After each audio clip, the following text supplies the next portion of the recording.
اب دیکھو یہ ہے کہ مختلف وقت میں پھر صحابہ نے پوچھا کہ کون سا عمل جو ہے اللہ کے نزدیک سب سے معتبر ہے، اللہ تعالیٰ کو سب سے زیادہ کون سا عمل پسند ہے؟ تو کہا کہ جہاد کرنا سب سے زیادہ اللہ پاک محبت کرتے جہاد کرنے والے سے، لیکن مختلف حالات کے اوپر ڈیپینڈ کرتا ہے. جیسے مختلف حالات اور مختلف انسانوں کے لحاظ سے مختلف اعمال کو سب سے زیادہ محبوب قرار دیا گیا ہے. اگر بوڑھے ماں باپ ہے تو ان کی خدمت کرنا اس وقت سب سے زیادہ ضروری ہے، سب سے زیادہ محبوب عمل ہے اللہ کے نزدیک، ہے نا، کہ اس وقت تم وہ کرو، کہ ان کی خدمت کرو. جس وقت جہاد کی ضرورت ہے اس وقت تم جہاد کرو، اس وقت کو سب سے زیادہ محبوب ہے اللہ تعالیٰ کو. اس طرح سے، اور کس طرح سے موسیٰ علیہ السلام کو قوم نے تکلیفیں پہنچائی تھی، اس کا جو ذکر آیت نمبر 59 میں ہے، سورہ البقرہ میں، 59 وغیرہ میں گزر چکے کہ کس طرح موسیٰ علیہ السلام کی قوم نے کس طرح ستایا موسیٰ علیہ السلام کو.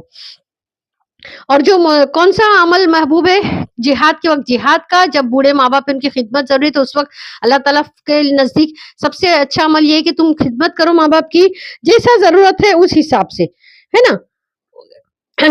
اب یعنی جان بوجھ کر ہٹ درمی کرنے کی یہ سزا دی گئی کہ اللہ تعالیٰ نے ان کے دل ایسے ٹیڑھے کر دیے کہ اب انہیں حق بات قبول کرنے کی گنجائش باقی نہیں رہی. یعنی نبی کو موسیٰ علیہ السلام کو ستایا، پھر یہ ٹیڑھا ہو کہ اللہ نے ان کے دلوں کو ہی پھر ٹیڑھا کر دیا کہ ہدایت، اور اللہ جو ہے ایسے لوگوں کو پھر ہدایت نہیں دیتا.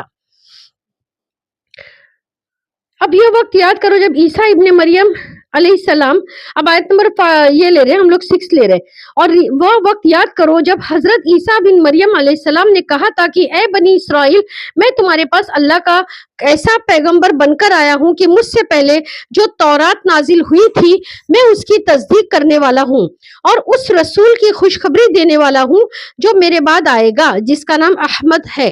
پھر جب وہ ان کے پاس کھلی کھلی نشانیاں لے کر آئے تو وہ کہنے لگے کہ یہ تو کھلا ہوا جادو ہے.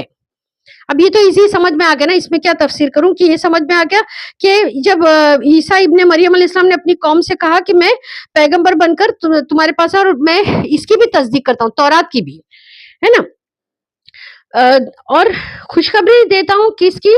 احمد کی، یعنی رسول اکرم صلی اللہ علیہ وسلم کی خوشخبری عیسیٰ ابن مریم علیہ السلام نے پہلے ہی دی ہے نا. اور پھر جب ان کے پاس کھلی کھلی نشانیاں لے کر آنے لگے تو کہنے لگے یہ تو کھلا ہوا جادو ہے. اب دیکھو اس پہ تھوڑی سی تفسیر یہ ہے کہ احمد حضور اقدس صلی اللہ علیہ وسلم کا جو نام ہے، تو حضرت عیسیٰ علیہ السلام نے اسی نام سے خوشخبری دی تھی. اس قسم کی ایک بشارت آج بھی انجیل میں یوحنا میں کچھ رد و بدل کی ہوئی حالت میں موجود ہے. آج بھی انجیل بھی جو ہے نا اس میں یوحنا جو ہے اس میں یہ آج بھی موجود ہے کہ احمد نام کی جو ہے خوشخبری، نبی کی خوشخبری انجیل میں بھی ہے. انجیل یوحنا کی عبارت یہ ہے کہ حضرت عیسیٰ علیہ السلام نے اپنے حواریوں سے فرمایا، اور میں باپ سے درخواست کروں گا تو تمہیں دوسرا مددگار بخشے گا جو کہ تمہارے ساتھ ہمیشہ رہے، ہے نا. یعنی تھوڑا سا رد و بدل کر دیے کہ اس میں ایسا بتائے یوحنا میں کہ عیسیٰ ابن مریم علیہ السلام کہتے ہیں کہ اور میں اپنے باپ سے کہوں گا کہ تم کو دوسرا کوئی مددگار دے. یہاں یوحنا 14/16 یہاں جس لفظ کا ترجمہ مددگار کیا گیا ہے وہ اصل یونانی میں فارکلیت یعنی پیریکلائٹوس تھا، جس کا معنی تھا قابل تعریف. اس میں کیا تھا؟ پیریکلائٹوس تھا، اس کو بدل کے کیا کرے؟ پیراکلیٹس کر دیے. یہ کیا تھا؟ پیریکلائٹوس، تو اس کو کیا کر دیے؟ بدل کے پیراکلیٹس کر دیے، یعنی میننگ چینج ہو گیا. پھر کیسا کہ فارکلیت یعنی پیریکلائٹوس کا مطلب تھا قابل تعریف شخص، احمد قابل تعریف شخص. اب اس کو چینج کر کے کیا کر دیے؟ پیراکلیٹس. اس کا کیا مطلب ہوا؟ ترجمہ مددگار، اور کچھ ترجمے میں وکیل یا شفاعت کرنے والا، ایسا کر کے ان لوگوں نے چینج کر دیے.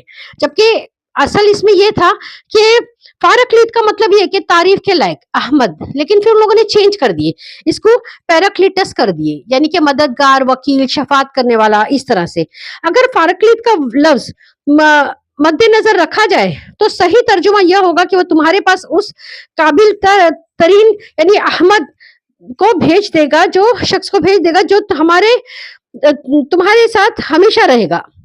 تمہارے ساتھ رہے گا ہمیشہ. اس میں یہ واضح فرمایا گیا ہے کہ پیغمبر آخر الزمان صلی اللہ علیہ وسلم کسی خاص علاقے یا کسی خاص زمانے کے لیے نہیں ہوں گے، بلکہ آپ کی نبوت قیامت تک آنے والے ہر زمانے کے لیے ہوگی. اور برناواس کی انجیل میں کئی جگہ حضور اقدس صلی اللہ علیہ وسلم کا نام لے کر حضرت عیسیٰ علیہ السلام کی بشارت یعنی خوشخبریاں موجود ہے. یعنی دیکھو عیسیٰ علیہ السلام نے کئی جگہ خوشخبریاں دی نبی کے بارے میں پہلے ہی کہ نبی آخری زمان صلی اللہ علیہ وسلم آئیں گے، احمد نام ہوگا، اور یہ انجیل میں بھی ہے. اگرچہ عیسائی مذہب والے اس انجیل کو معتبر نہیں مانتے، لیکن ہمارے نزدیک وہ ان چاروں انجیلوں سے معتبر اور قابل بھروسہ ہے جنہیں عیسائی مذہب میں معتبر مانا گیا ہے. یعنی انجیل میں بھی بتایا گیا کہ ایک احمد کر کے جو ہے، یعنی ان کا میننگ کیا بتایا گیا کہ تعریف کے لائق. تو اس لحاظ سے خوشخبری دی گئی ہے عیسیٰ ابن مریم علیہ السلام کی طرف سے بھی، ہے نا. لیکن ہم اس کو مانتے ہیں، جو عیسیٰ علیہ السلام جو یہ 4 یوحنا کو مانتے ہیں نا انجیل کے، یہ اس میں ہم بھی مانتے ہیں کیونکہ اس میں بشارت دی گئی ہے. عیسیٰ بن مریم علیہ السلام نے بشارت دی نبی صلی اللہ علیہ وسلم کے بارے میں.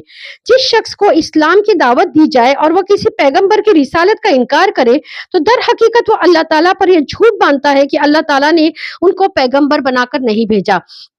ابھی دیکھو یہ جو ہم نے یہاں تک کے پڑھے تھے نا کہ نشانیاں لے کر آئیں گے تو کھلا جاتے. ابھی آیت نمبر 7 سے پڑھے.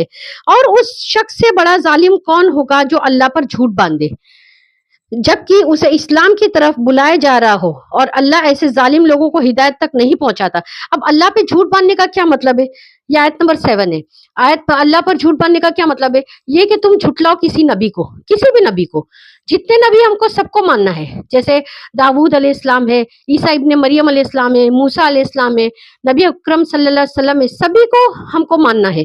ورنہ اگر کسی نے کسی ایک بھی نبی کا انکار کیا تو گویا جیسے کیا ہو گیا کہ وہ ہدایت نہیں پائے گا. پھر اللہ پہ جھوٹ باندھتا ہے، یعنی کہ اللہ تعالیٰ نے پیغمبر بنا کے نہیں بھیجے نا، تو یہ اللہ پر جھوٹ باندھنا ہوا کہ ڈینائی کرے، مطلب کہ اللہ نے پیغمبر بنا کے نہیں بھیجے ان کو. یہ لوگ چاہتے ہیں کہ اپنے منہ سے اللہ کے نور اور کو بجھا دے، حالانکہ اللہ اپنے نور کی تکمیل کر کے یعنی پورا کر کے رہے گا چاروں کا. چاہے کافروں کو یہ بات اچھی کتنی ہی بری لگے. دیکھو آخری پہلے تو دلیل اور حجت کے اس میں سب سے زیادہ جو ہے وہ اسلام جو ہے یہ ہے ہمیشہ ہی غالب رہے گا. لیکن پہلے سب ایک جٹ ہو کے رہتے تھے نا تو بہت رعب تھا. پھر کچھ جو تھے شرطوں کے ابھاؤ کی وجہ سے یہ غلبہ ختم ہو گیا، یعنی ہم فرقوں میں بٹے. پھر اور آخر زمانے میں حضور اکرم صلی اللہ علیہ وسلم نے بشارت دی ہے کہ اسلام اور مسلمان پھر دنیا پر غالب آئیں گے. سبحان اللہ، پھر سے غالب ہو جائیں گے. کون؟ مسلمان اور اسلام. نبی اکرم صلی اللہ علیہ وسلم نے یہ پہلے سے ہی بتا کے گئے کہ آخر زمانے میں پھر سے جو ہے غالب آ جائیں گے اسلام اور مومن لوگ. تجارت میں کوئی چیز کسی کو دے کر اس کی قیمت حاصل کی جاتی ہے. اسی طرح ایک مسلمان اپنی جان و مال اللہ تعالیٰ کے حوالے کرتا ہے تو اللہ تعالیٰ اس کے دل میں جنت، اس کے سینے میں جنت اور عذاب سے رہائی عطا فرماتے. سورۃ توبہ آیت نمبر 111. اب دیکھو پھر اب یہ جو ہم نے سیکھے کہ نور کو بجھا، وہی تو ہے جس نے اپنے رسول کو ہدایت اور سچائی کا دین دے کر بھیجا ہے تاکہ وہ اسے تمام دوسرے دینوں پر غالب کر دے. یعنی جب حجت کی بات آتی تو ہم مومن غالب ہو کے رہتے تھے، لیکن ابھی تھوڑا غلبہ ختم ہو گیا ہے. چاہے مشرک لوگوں کو یہ بات کتنی بری لگے. آخری نبی الزمان صلی اللہ علیہ وسلم نے یہ بھی پیشن گوئی کر دی تھی کہ آخری زمان میں پھر سے مومن غالب آ جائیں گے انشاءاللہ. اے ایمان والو، کیا میں تمہیں ایک ایسی تجارت یعنی بزنس کا پتہ نہ دوں جو تمہیں دردناک عذاب سے نجات دلا دے؟ اب وہ کیا ہے جو دردناک عذاب سے نجات دلا دے؟ وہ کیا تجارت ہے؟ یہ ہے کہ تم اللہ اور اس کے رسول پر ایمان لاؤ. اللہ پر ایمان لاؤ. دیکھو 5 وقت نماز پڑھو، ہے نا، اور قرآن کو مضبوطی سے پکڑو، یعنی عمل کرو اس پہ، اور اس کے رسول پر ایمان لاؤ. سنتوں پر پابندی سے عمل کرو، اور اپنے مال و جان اور مال اور دولت اپنے مال وہ دولت اور اپنی جانوں کے راستے میں جہاد کرو. اللہ کے راستے میں جہاد کرو، لڑو اللہ کے راستے میں مال اور جان کے ساتھ. اگر جان نہیں بھی لگاتے تو کم سے کم مال لگا دو. یہ تمہارے لیے بہترین بات ہے کہ اگر تم سمجھو. اس کے نتیجے میں اللہ تعالیٰ کیا کریں گے؟ تمہارے گناہوں کو بخش دے گا.